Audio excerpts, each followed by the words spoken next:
Welcome to our AI webinar series hosted by SalesChoice and Bedford Group TRANSEARCH. I'm your host, Jen Yim. I'm the Senior Director of Product at SalesChoice, and we bring 3 services powered by our AI platform to market.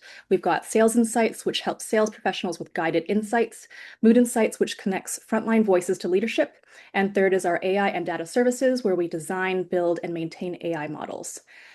Over the years, we've been hosting numerous experts and thought leaders on AI and revenue growth, building a trove of podcasts, webinars, white papers, and more. I invite all of our guests to go to saleschoice.com/resources and dive in. Today, I have with us Jason Wild. Jason, welcome, and could you give us a brief intro about yourself? Yeah, thanks so much, Jennifer. And it's wonderful to be here with you and the team. Very brief intro. I've spent the last 30 years of my career working for some very large tech companies in leadership roles, mostly leading innovation and strategy. Spent the first part of my career, 13 years at IBM, which took me around the world and was definitely career changing.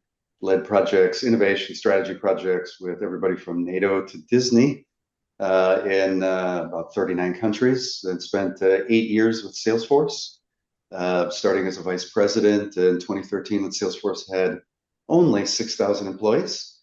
And 8 years later, after a couple promotions and helping to build a great team that really proud of, left Salesforce when it had almost 70,000 employees. So incredible growth. Spent a couple of years at Microsoft, leading the CEO co-innovation program and some other strategic initiatives, and was there playing a role in the partnership with OpenAI as well. After Microsoft, I started my own small consulting firm, not with the goal to create a large services organization, but just an interesting moment with the arrival of AI and other things going on to be able to collaborate and work with some clients that I really enjoy working with on some really gnarly, complex, hairy problems. And then, in parallel to that, I've really been honored and privileged over the last almost 10 years. I've been working on a book with my co-authors, Dr. Linda Hill, who's the chair of the leadership program at Harvard Business School, and an award-winning author, and her research assistant, Emily Teddards. And our book was just published a couple of months ago. And has become a bestseller. We're so amazed by the response from the world. The book's called Genius at Scale, and it's about how great leaders around the world drive innovation. So it's great to be here with you. Congrats on the success, Jason. That's amazing to hear the success and the reach the book has been able to achieve. I'll turn it over to our Dr. Cindy Gordon to start the conversation. Thanks, Jason. And before we get underway, I also want to acknowledge Jessica Pezim, our partner from the Bedford TRANSEARCH, who will be co-hosting this session with me today. For those of you listening in, I've got a hoarse voice. I'm up in BC here, and somehow I've caught a cold, so please forgive me.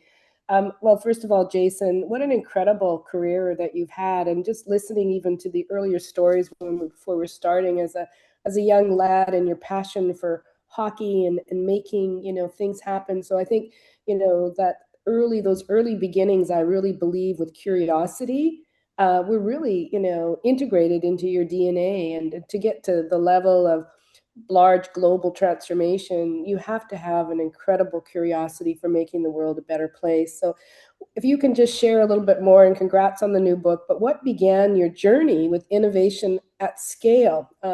Because it's not easy to do. Yeah, and no, it's definitely not easy. And gosh, where to start? I think, really, really quickly for me personally, the journey kind of started when I was a kid. I grew up in a blue-collar family, and my dad was a truck driver. And I was a child actor, my brother and I. So by the time I was 14 years old, I had been rejected probably at least 200 or 300 times. I had a couple of breakthroughs, co-starring in a movie with Mr. T. That was the movie of the week on CBS, and in a movie with Jane Fonda. And it wasn't until I got into my 40s later in life that I had, younger people coming up to me and saying, "Hey, what advice would you give me? I want to follow in your footsteps and, lead innovation, et cetera, et cetera." And it wasn't until, I really started to reflect, after those prompts, that I started to embrace a bit of that past. And the more I thought about it, I think, the power of storytelling I think, when you think about it, like the best actors don't come across as actors, right? The best salespeople don't come across as salespeople, right? The best technology leaders don't, maniacally focus on technology. They focus on other things. And so at a very early age, I really got hooked on the power of storytelling. And you pull that forward to the world of business, and we've all been in these events where, someone's up on stage telling a story and maybe it puts you to sleep. And then somebody else is talking about the same topic and you're leaning forward, the hair is standing up on the back of your neck, even though they're like talking about pretty much the same things. And that is the power of storytelling. And so I had that ingrained in me at a very early age, and I was surrounded by a lot of creative people and even like extreme creativity and the stories of being on the studio lots and those sorts of things, of left hand not communicating with right hand, prepared me in many ways for the world of corporate and big business. So very early age, I was a lot in creativity and really experienced firsthand, not people talking about the power of storytelling, but like living it and being a part of that world. And we got close. We did some good things, and spent a year in Hollywood. Moved back to Chicago, where I'm originally from, and I ended up going to college and getting my MBA. And I had been bitten by the bug of international travel. I actually went to hockey camp many summers outside of Toronto, and one of the rituals that was so great, as a quick anecdote, was at the end of hockey camp, we would have a scrimmage of the Canadians against the Americans, and the losing team had to sing the national anthem of the other team. So I knew the Canadian anthem really, really well in my teenage years. And but I share that because I got bitten by the international bug. There was something about just travel that gave me data to compare my world and help me understand more about my own neighborhood and Chicago. And when you don't leave where you are, you don't really always have things to compare it with. So my dream job became international business machines, aka IBM. So I started my career there as a junior consultant and was assigned to work with energy and utility clients and kind of the Midwest of the United States. And this was the early 2000s. And I remember we had a big meeting, and it was focused on kind of front office customer experience transformation. So we're asking all these questions about customer, and the utility, one of the executives pauses and says, "Hey, we don't call them customers. We call them ratepayers." And in that moment, I thought, like, what year is it? Am I in a time machine? So I started to realize that, like others have said, Steve Jobs very famously, that everything that's around us, right, was invented, created by someone in the past that was not smarter than any of us, individually or collectively. And so I think those experiences, plus other things, just created, natural curiosity and a feeling and a permission of questioning things and asking why. And and the other thing that I saw being at IBM, and at a time when IBM was working on Watson competing on Jeopardy, the game show, an early example of artificial intelligence, and being around literally geniuses at IBM, people who invented the relational database, the wireless router, the core technology behind LASIK, all of these things. But one of the things that I also saw was that they were accepting like 5-10% success rates, pouring so much sweat equity in their life's work into low odds of success. And that just never sat with me. I appreciated the ambition and the risk taking, but it just didn't seem right that that's what great looks like, is less than 10%. So after 13 great years at IBM, and IBM is a place that truly does care about customers and ingrained in me customer centricity, I then joined Salesforce. And Salesforce, if IBM was career changing in the experiences and taking me around the world, Salesforce was a bit life changing. Because Salesforce was the first company that I was a part of that was deeply committed to, purposeful, in a purpose-centric organization, and not just talking about it, but like really, really living it. And in Salesforce, I think what was interesting was Salesforce challenged a lot of the status quo around, computing and created cloud computing and CRM and basically democratize access for small and medium businesses to what the big companies had, from Oracle and SAP. And the rest is history. And with Salesforce, I think what was really interesting was to just have this like platform where individuals could bring their own passion to it, and find different ways to apply that personal passion to something that would be relevant to some customer organization around the world, and really harnessing that personal passion and making the customer really at the center of that platform in the biggest sense. So with all of these different experiences, I started to realize that I had several conclusions. One, a lot of people think that we live in a world with idea problems. And what I realized was, no, it's not necessarily a world with idea problems. It's a world with execution problems and going from whiteboard to reality. And I think that that's even just going to be amplified with the arrival of artificial intelligence and this path that we're on, where knowledge is becoming free and accessible to everyone, when the history of life and humanity has always been acquire knowledge and then apply it to create value and exchange that value. But how is the world going to be very different? In many ways it is, right, when knowledge becomes free. So it didn't really sit with me that, and you think about it, right, there's billions of dollars and so much energy that's focused on the front end of innovation, coming up with the idea. But then I would see that like very few, if any, would make it through and actually change a system. So I became a lifelong student to understand why it is that.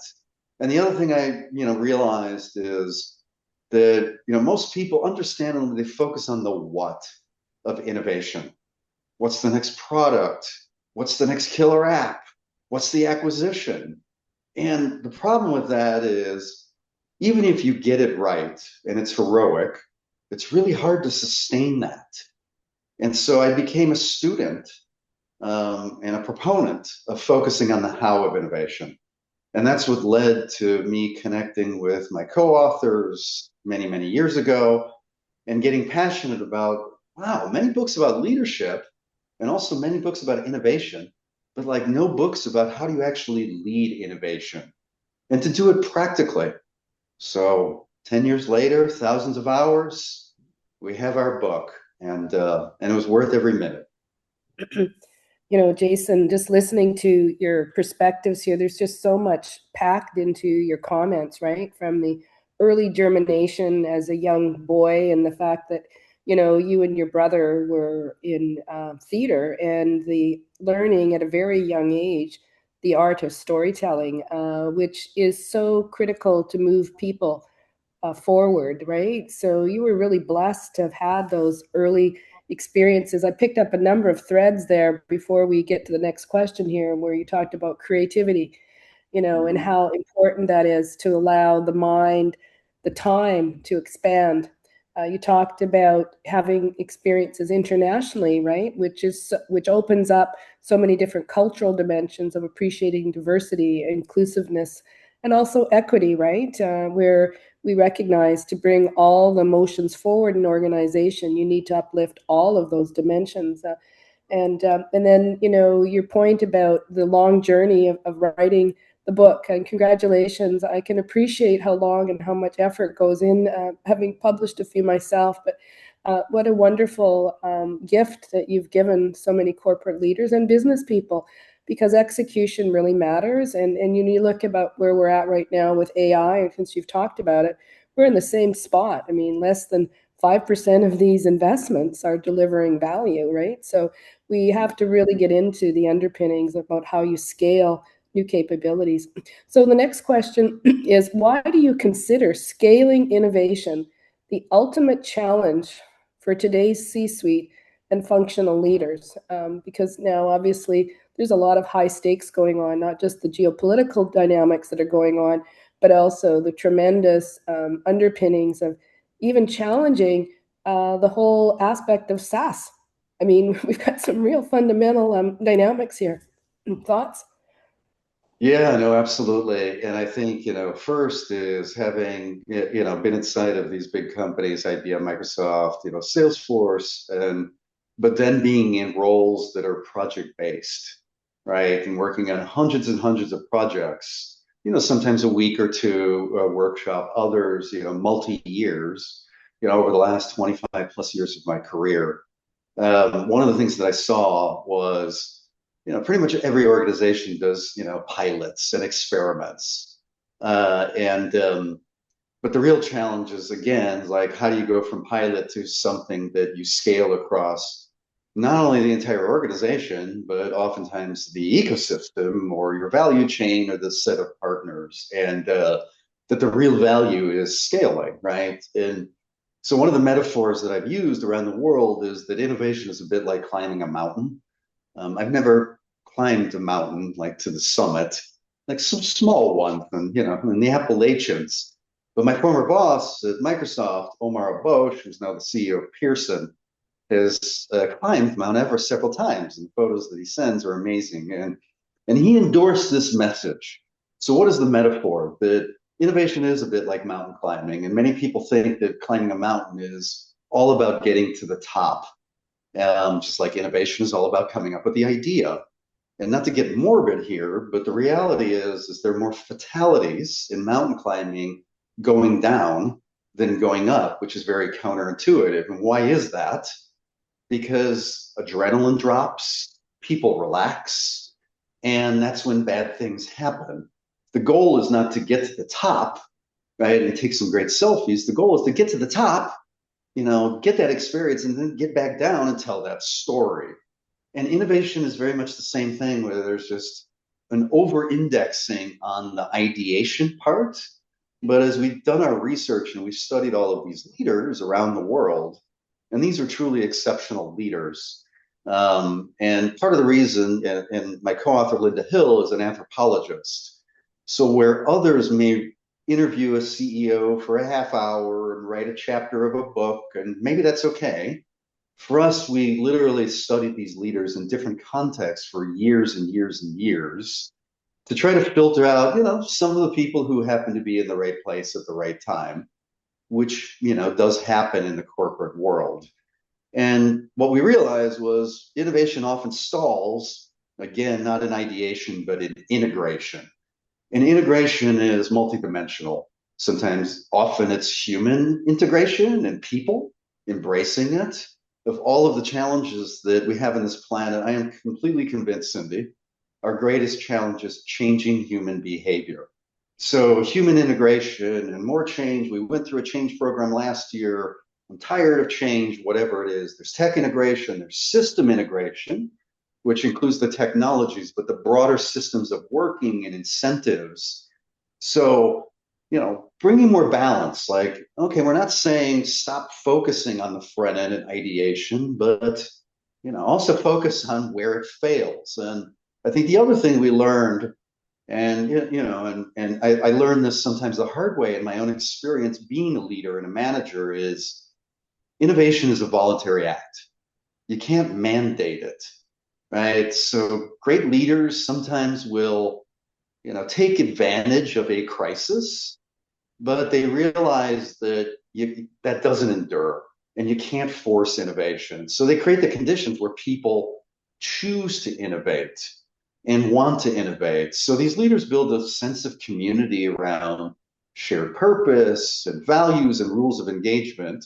So co-creation emerges from this community organically. So I think therein lies a challenge, which sometimes many leaders think that it's about mandates and top-down edicts, or that even genius is about hiring an A player, and instead focus on building the A team, which is so ironic that I say this after 40 years ago being in a movie with Mr. T. So I do have to call that out. So I think it's that. It's not about individual heroics.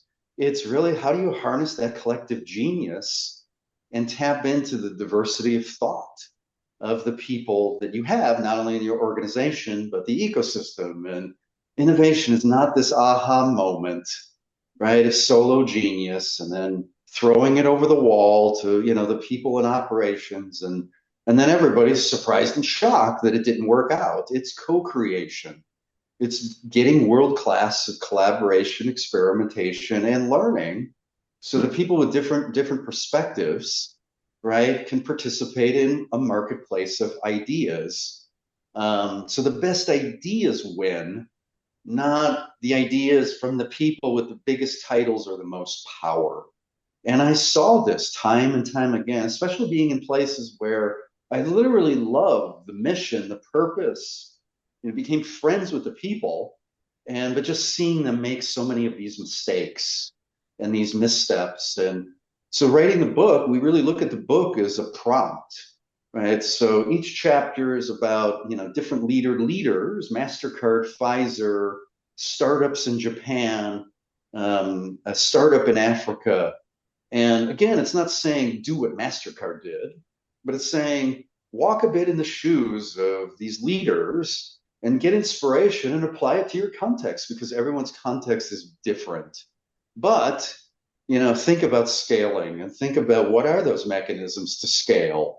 And do you have a sense as a leadership team at a dashboard level of what are the inhibitors and barriers that are preventing your organization from scaling quickly? And I think a lot of people think it's about speed, but what's the famous saying? I think it was Keith Richards from the Rolling Stones. Like, what's the trouble with life in the fast lane is you get to where you're going quickly. So these days, it's very difficult when you're a leader and you're surrounded by fog, because old leadership is about setting the vision, here's the destination, building followership, getting as many people as possible into that vehicle and getting there. But now leadership is more like wayfinding, and wayfinding is figuring out the destination while you're on the path, which is a very different type of leadership.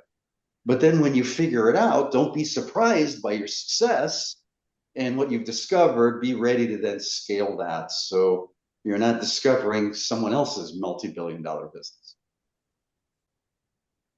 Those are great insights, and it's actually a really good segue into the book for anybody. I don't know if you guys can see it, but I have my book right here. And for anybody who hasn't had the opportunity to read this yet, I strongly recommend that you do. So many interesting insights in here. But Jason, one of the concepts that really stood out to me in Genius at Scale was your framework around the ABCs of innovation leadership.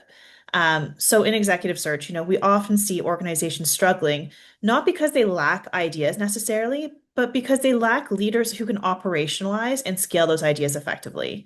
And so in your book, you talk about the importance of leaders acting as one of those A, Bs, or Cs, architects, bridgers, and catalysts, very distinct but interconnected capabilities. Can you unpack the ABCs of innovation leadership for us and explain how executives can excel as either an architect, a bridger, or a catalyst to build a successful innovation culture? Yeah, absolutely. Thanks for the question, Jessica. So the ABC framework, it's interesting. As we were writing the book, we wanted to write a timeless book. Who doesn't? So we grappled a lot with, like, how do we address AI or not? Because, I have friends who are also writing books. One is a former chief AI officer at NASA, literally a genius. And, tell him, I was like, good luck. Hopefully your book is still relevant by the time it gets printed. So, I'm kind of going around, and I'll get to your question. But the reason I started here a bit is it's really interesting because we didn't write a book about AI, but part of the response that we've had from many people around the world is they're telling us that in many ways it represents a template, a new template for a way of organizing yourself in this fast-changing world. Because why? We really focused on what are the most important elements of being a human-centered leader, which is becoming more and more important and more scarce with AI and all of that. So I think it's really interesting because when you think about it, especially larger organizations or legacy companies, even small and medium sized ones, you need some predictability, you need some structure, right? Because people need structure, they need to understand how they fit into things. but literally the world is like shifting a meter underneath our feet, like every week. So you can't have too much structure. It needs to be breathable and adaptable in the places where it's important. So striking that balance is difficult. And so I think serendipitously with the ABCs, we kind of waded into those waters, and the response has been honestly overwhelming. So to get to your question with that background, right, the ABC framework, right, these are interconnected roles. Architects, are really at the center and are foundational. Architects are about building the culture where innovation inside of organizations thrives and becomes natural. Architects are really good at building psychological safety, so people are taking risks together.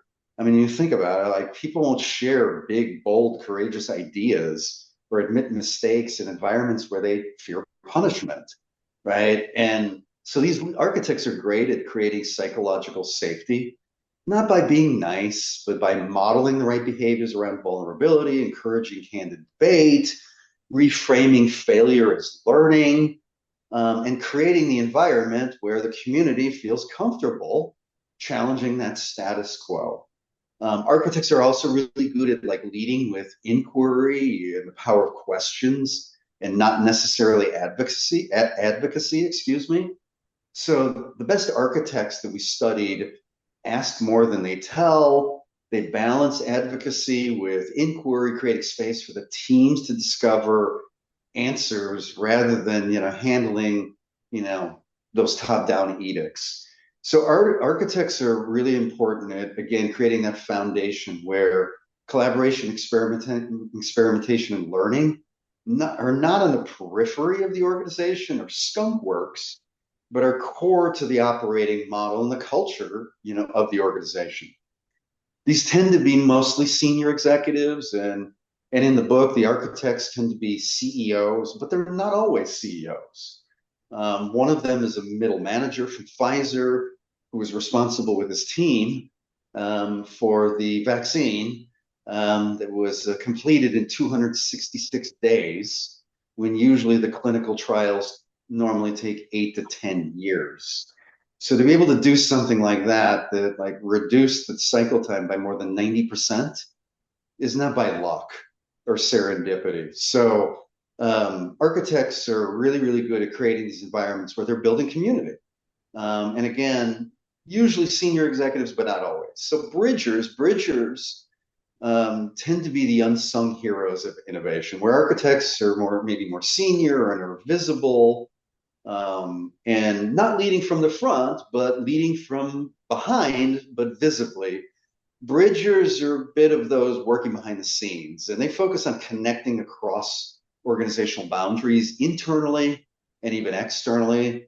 They're really good at building partnerships. And I think bridgers are great at curating solutions and focusing on the right problems to solve. They translate across different teams, sometimes called kind of boundary spanners, business and tech, inside and outside, finance and operations. And they're great translators and almost kind of like the polyglots of the organization. And they focus a lot on the integration that we talked about that becomes the biggest area where innovation stalls. I think bridgers are also really good at inserting friction into environments or removing friction, and really being really good at understanding which of those two that they need to wield and why in those moments. And then finally, catalysts. Catalysts are about launching movements that spread innovation across entire ecosystems. Obviously this is, part of the world of startups, but not just startups. And we talk about some enterprises that spin off and catalyze movements. But catalysts, I think, what's interesting about catalysts is when you think about like ecosystems, naturally we tend to associate companies with those ecosystems. Salesforce with CRM, NVIDIA with GPUs, and that's understandable. But those ecosystems were not started by companies. They were ignited by people and ideas that became movements. And these movements are deliberately bigger than the individuals who created them. So there are very few people who like wake up and say, hey, I'm going to ignite an ecosystem today, Jessica. But we wanted to make it more practical and accessible for people to think, oh, that's impossible. I don't even know where to start, to get inspiration from others to be able to catalyze these movements. Because again, with the arrival of AI, you could argue that the biggest limitation that we have is our own imagination. So that's what catalysts do. And these are interconnected roles. And I think the best leaders, and we studied some of them, I think realized that the greatest leadership strength is self-awareness. And architects realizing their own limitations. And like in Mastercard, we have a second chapter in the book because the CEO at the time of Mastercard, Ajay Banga, realized that he needed bridgers to be able to, fulfill the vision that they had. And so, he hired some external people, and Ajay is now the president of the World Bank. So after he left Mastercard, he was appointed by the White House to lead the transformation of the World Bank and take this playbook of his mindsets and behaviors of the ABCs, in our view, and now apply it to poverty and world hunger. So, but that's what the ABCs are all about. And it's intended to be kind of a way of thinking with, and not like a prescriptive way of doing things, because again, every context is different. Jason, it's hard for me not to talk about what you've just shared. I guess one build before we go specifically to this question on the co-creation and boundary spanning of partnerships. Do you think CEOs and board directors, particularly board directors, understand the talent that they have in those three domains so that they can achieve their strategy? It strikes me there's frameworks, to your point, that are probably really missing to look at your whole talent pool and where your risks are. So any thoughts on that? Because boundary spanning partnerships are really an accelerator, right? So maybe before we go to the accelerator side, love your comments.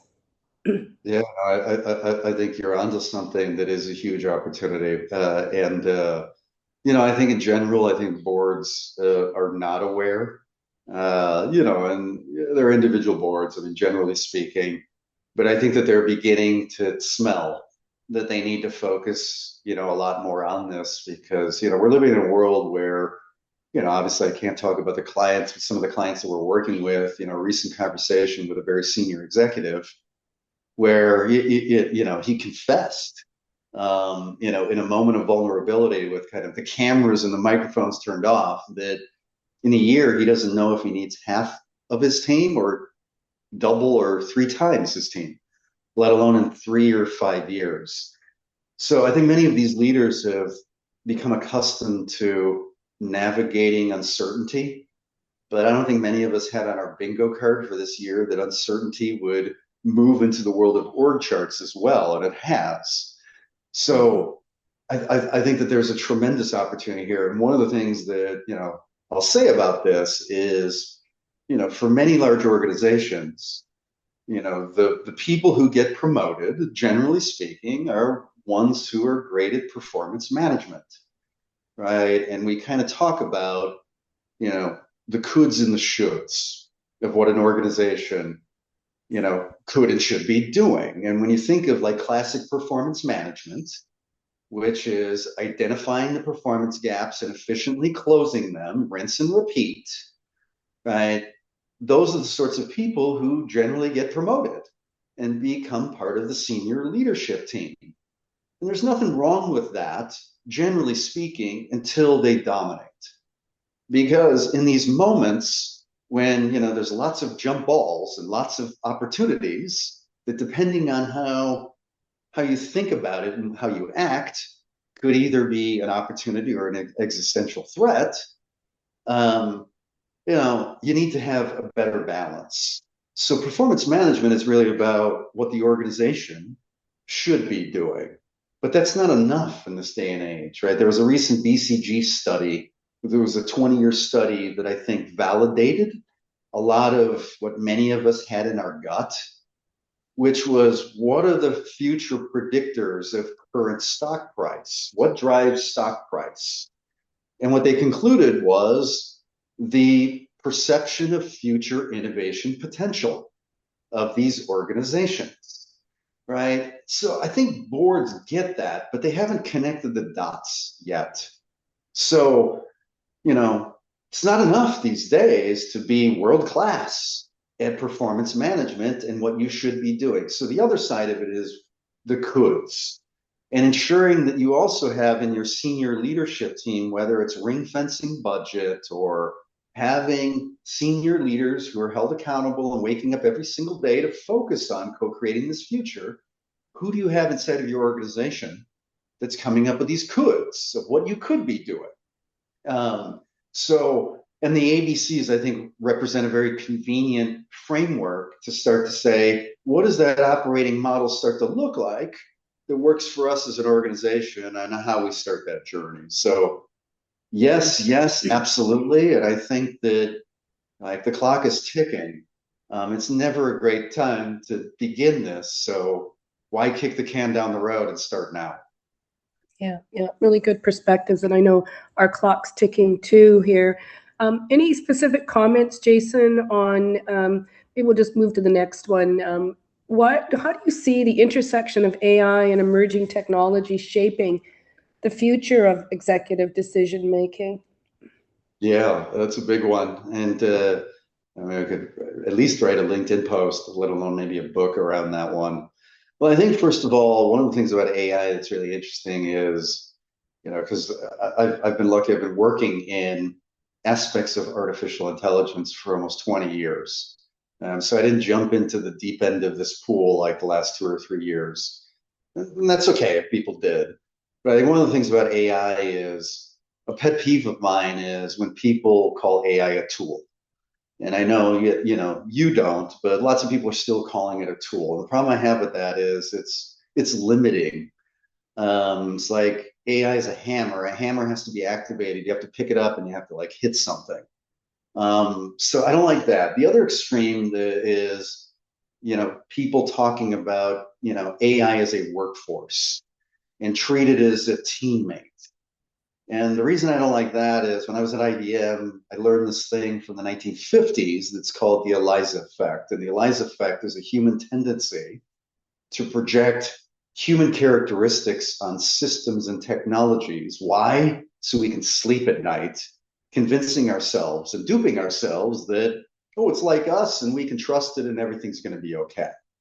So both of those are problematic. So I look at it as infrastructure, right? Much akin to electricity, right? Because infrastructure helps us understand that that's why people are behaving the way we are at the beginning of this, and looking at like, how can AI bolt on and we can plug it in to make something a little bit better. And very few people are thinking about AI in the sense of what are things that we can do that are net new that we couldn't do before. I mean, if you look back with electricity, it took 20, 30 years. It's not going to take that long, obviously, but it was multiple decades before people started to internalize and understand what the capability really could do. So I think we're at that same moment. And then to your point, AI is not the only thing. Yes, this is the beginning of an industrial revolution. It's not just Jason Wild or Cindy Gordon saying it. It's like the World Economic Forum and others. But what makes this industrial revolution different, I think, for senior leaders in decision-making positions is previous industrial revolutions had one technology: steam, electricity, computing power. This one has multiple ones that are feeding off of each other: blockchain, quantum, 5G, that arguably could individually be their own triggers of an industrial revolution. So I think it makes the level of uncertainty even greater. So it makes decision making even harder. So I think we talk in the epilogue of the book about this notion that's called wayfinding. Wayfinding is not new in general. It's new to leadership and decision making, but we're not talking about wayfinding in terms of like making your way with signage through an airport or a dangerous factory for safety guidelines. When we talk about wayfinding, we talk about a new way of leading. And decision making is a part of that, right? Classic leadership, for the last 80, 90 years has been really pathfinding, right? Articulating the vision as clear as possible, right? And then getting the organization to get in the car and get there, which was great when you had the luxury of time. But we don't have that luxury anymore. So wayfinding is really this new paradigm of leadership, we believe, because how do you lead? How do you make decisions when you're surrounded by fog? And so, not going to give this great question a lot of justice in the time that we have. Hope everybody reads the book. But I think part of it is embracing the paradoxes of leading innovation. And I think these great leaders that we studied and we've been around for many, many years, they recognize that you have to navigate paradoxes. And some leaders think that it's about resolving them. But you're never going to resolve a paradox. So one of them is like, how do you unleash individual talent while also harnessing it for the collective? Or another great paradox is, how do you encourage experimentation while demanding the right discipline? So these are paradoxes that are real and exist for small and even huge companies alike. So I think leaders are going to have to get over this feeling that, what is the right amount of information and data that I need to be able to make a decision? You're probably going to be in a world where you're never going to get enough information to be comfortable to make this decision. And I think it's living with that. And the other thing is I'm worried about just a reaction by so many to look at this as a tech opportunity, a tech challenge. Deloitte recently published a study looking deeply at AI investments in the United States. And one of their conclusions was 93% of the investments were into technology, 7% into people. And it's like, wow. So these apocalyptic statistics that we're seeing, 80% failure rates from MIT, 90% from McKinsey, if we can continue to go down that path of leading with tech and kind of having one eye maybe on the people, it's going to get even worse. So we need to lead with technology as an enabler. And when it comes to decision making specifically, we talk about getting comfortable with creative resolution. And I think the one thing that I'll end on is people confuse sometimes providing input and participating in the decision-making process versus who has decision-making rights. And I think if there's anything that a leader needs to do right now is be super, super clear. And leadership is a continuous journey about clarity, but be very clear about, we want people to feel comfortable to challenge and provide input and ideas, but being very clear about how decisions are made. And I think in these times of rapid change and a lot of ambiguity, ask yourself, if we're not great at that, then we probably suck and it needs some work. Jason, you really highlighted, a lot of depth here. I think the key word for everybody to ensure that you understand is the point on infrastructure, that the intersection of AI and emerging technology is a very broad construct, and you need to go deep, and particularly about 30% of those change initiatives need to be people-centric. Totally agree with you, Jason. We are really missing the boat there. It's interesting, in most large-scale transformational changes, even before AI, we still had the same problem, So it's just keep in mind that culture always trumps. And I loved your earlier perspective as well on all the interconnected aspects. It's like a tapestry in many ways, right? And the deep systems thinking theory as well, not linear thinking, and how many fabrics need to be tightly knit together to drive the scale and the ongoing bridging and catalytic thinking. So thank you very much for that. Jessica, I'm going to turn it back to you now. Yeah, no, and it's actually a really great build into our next question. Within executive search, we spend a great deal of time advising organizations on leadership, succession, and the talent capabilities that are required for future growth. And I think one thing that we are seeing pretty consistently at this point is that companies often talk about innovation as a strategic priority, but far fewer have actually really aligned their talent strategy and their leadership pipeline to really effectively deliver against that. So I think that the ability to attract and identify leaders who can, as we were talking about, navigate that ambiguity, drive transformation, scale innovation, this has become increasingly critical. So how can innovation strategy be effectively translated, in your opinion, into successful executive search and talent pipeline success? Yes. Well, yeah, I mean, it's a great question. I'm not sure I've got the magic answer, but let me take a shot at a couple of things. I think first and foremost, this needs to be a board priority. I think there's something about the word innovation where it kind of had its peak, arguably, in terms of, buzz and hype about 15, 20 years ago, right? If you think about it. But it's like innovation, sustainably creating value, and creative problem solving has not gone away, right? And arguably, we're in a world where it's more opaque and more difficult to find problems to solve because we're in this kind of like paradigm transition. So it's like it has to be a board priority. Another thing that I'll mention is I think the ABC should be inspiration. But one of the things that was kind of really interesting, we had a launch event for the book a few weeks ago at Harvard Business School, and it was great. It was like a mini family reunion. We actually had a few of the protagonists, right? These leaders from the book there, and we had kind of an impromptu conversation where we discovered that my two co-authors and multiple protagonists in the book all went to Montessori school as kids. It's like, wow. First of all, I felt like I was an adequate parent because some of my kids went to Montessori. We moved, and it's like, oh, if I could only go back in my time machine. And we started like pulling on that thread, and it's like at the core of Montessori is freedom, independence, and curiosity. No question is a bad question. And so it's just really interesting that we just stumbled on this pattern about people from very early in their life becoming comfortable with ambiguity and change and teamwork and not settling as a kindergarten on what is the real problem that we're trying to solve.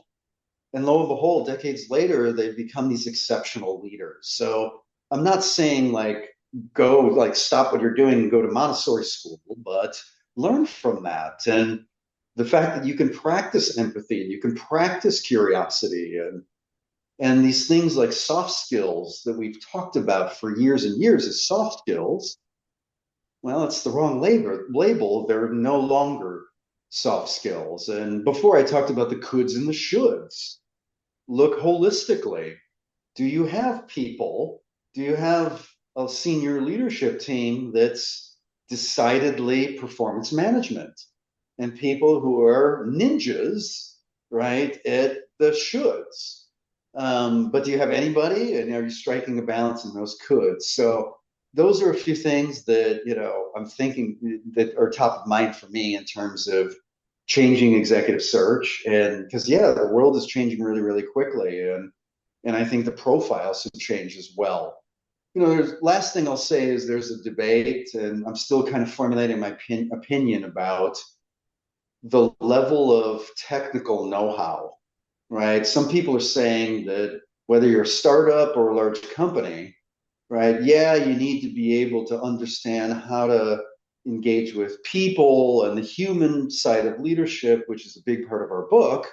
But the other side is like understanding how the technology works. I still haven't come up with my mind yet. I mean, look at Sam Altman. Sam Altman, when they, ask people who work at OpenAI, they say, he's not a developer. He doesn't touch code. He's an operator who thinks holistically. A couple of weeks ago, Anthropic did a hackathon with like over 1,000 people. Who won? A lawyer. A lawyer beat more than 500 developers because what's scarce is the domain expertise. So in every organization, right, scarcity and abundance of whatever it is, of knowledge and insight is contextual to that organization. So I would identify what's scarce and start to build into your pipeline of leaders, people, but not just the people who are going to also bring the mindsets and behaviors to drop into that DNA pool of the broader organization. Yeah, those are really great insights. Thank you. And I think that I think that we're all fairly aligned on the fact that the leaders who got us here to where we are today are not necessarily the leaders who are going to get us where we're going tomorrow. And I think that there is um, a lot of thought process, particularly, around those soft skills that you were talking about. A lot of thought going into, we're seeing a lot more focus, a lot more energy there. Like the technical capability is a baseline expectation. So what it really comes down to are those leadership capabilities, those leadership skills. And so many of those are foundational to who somebody is as a person and are developed in those early years, Montessori and whatnot. So it's really interesting insights. Yes. I don't go around usually quoting Russians these days, but Dostoevsky, the famous author, had a great quote, which was the second half of a man's life is spent applying what he learned in the first half of his life. Very interesting. Mm-hmm. I'm going to open it up to some question and answers that we have now. So this first one is for you, Jason. So everyone talks about the lone genius being a myth. What's the one thing in our company culture that we absolutely have to ditch if we want to stop just generating ideas and start scaling them? Yes. Stop trying to be the smartest person in the room. And instead focus on how you can tap into the collective intelligence of everyone inside of your organization. Because when you do that, it's smarter than any human being on this planet. So, I mean, to me, that's a clear one. I think another one is too many organizations are like Swiss Army knives. And I have this debate even with my own kids. And what I mean by that is like, there's nothing that's world class in the Swiss Army knife. Arguably the scissors, they're pretty darn sharp. But too many organizations try to be like good at everything. And they just spread themselves kind of like peanut butter and mayonnaise. So I think great leaders don't dictate and say, here are the 2 or 3 things, but they create the environment where the organization with data and customer input say, here are the 2 or 3 things that we need to be world class in and figure out how to execute flawlessly. Doesn't mean that the other things are irrelevant. It just prioritizes and creates clear separation between world class and everything else is hygiene. We have a follow-up question to that. In the past few years, our organization has been specializing into a niche, and it's done really well for the past 5-10 years. But we are feeling that we are now in a time of scarcity, and our organization is now worried that we've become too specialized to thrive in this climate and the climate of the next few years. How do we find the balance? Mm-hmm. Yeah, and I mean, there's some nuance depending on what business they're in and how competitive. But I'll say this, back to kind of like making it my life's work to understand why is it, in certain industries at a high level, same companies have the same products and services, access to the same talent pools, use the same distribution channels, but then have like wildly different results in terms of revenue growth and profitability. One of the things that I learned is the organizations that do it really, really well ask themselves some like look in the mirror at some deeply self-reflective questions. So one is like, who is the customer? Which can sound really, really obvious, but it's not always. Number 2 is what are you selling as a specialized organization? And how are your customers buying? So let me focus on the second one just for the sake of time, because I think it's the most relevant. What are you selling as a specialized organization that's starting to get a little paranoid that it's been great, but are we going to get disrupted? And how long is this greatness going to last, right? So like, think about Amazon. I think many of us have mixed feelings about Amazon, right? We could say, what is Amazon.com selling? Well, literally millions of SKUs, but that's not what they're selling. What they're really selling, Jen, is convenience, right? Because if you go to real estate school, real estate class 101 class is location, location, location, right? That was the belief. That was the orthodoxy. Amazon comes in and says, nah, it's more about convenience. It's about the soccer mom, million mile per hour lifestyle. Time is precious. I want to be able to order my stuff in my pajamas and get it tomorrow. And that's what they're selling. And so when people talk about like, ooh, look, Amazon is putting robots in their warehouses, the headline is the wrong headline when it's about replacing humans. I mean, yes, that's not great to have job loss, but they're doing that in service of the system that they've created, which is to be world-class at convenience, however we define that. So for that specialized organization, I'd say, what are they really selling psychologically? And then where are those opportunities for them to maybe based on trust of the relationships that they've had and forged over the years to start to expand into some areas at the right risk profile that they have that seems naturally for people to say, yeah, that makes sense for specialized Acme to do that versus what? That's nuts. I would never think of them for that. Okay. The next question is for Cindy. If we're serious about scaling AI innovation, what's the absolute must-have governance or structure we need to set up first? Well, I think the first item is to ensure that you've got executive sponsorship and not to take it as a sideline idea. There's a lot of skunk works, and the reason they often don't scale is that there's not enough enablement. So point number one, net, is ensure that you've got executive sponsorship, but those executives, they really need to have the art of the long view. This is not a one ball game episode. Excuse me. The point on infrastructure that Jason highlighted is very strategic. At the end of the day, we need to recognize we're going through one of the most significant transformation changes of our lifetime. It's not predicated on just AI. Jason highlighted there's quantum, there's IoT, there's 5G, there's so many dimensions. And so organizations really need to understand, are they up for the next, I'd say the next inning? These are very fundamental. If you don't get the data right, which we all know, you can't go very far. And I think, Jason, you highlighted probably one of the most significant pieces that I see missing, and I want to echo that, and that is on the domain knowledge. We need to understand that on the data that we have in our organizations, most of it is unstructured. However, at least 75% of that knowledge is in our heads still. The contextual knowledge that we have and that domain expertise is not written down. And so if we don't understand who our domain experts are, we're not going to be able to unlock the depth of the knowledge to drive the deep innovation. And I think, looking at that aspect versus the CTO, CIO being accountable for AI initiatives is totally the wrong strategy. So governance here in this area is a very deep conversation. And so executive sponsorship to me is key. And I constantly see board directors not asking the right questions. They all need upskilling. And I believe totally, Jason, on your point, it's not about the toolkits. That's the easy part, the architectural constructs, and they're going to keep changing. But to go deep and wide is really, really important. So it's a loaded question, Jen, in all sincerity, and it's a deep one, and it needs to be taken very seriously. All you have to do is look at the failure rates. We just have one last question. It's for Jessica.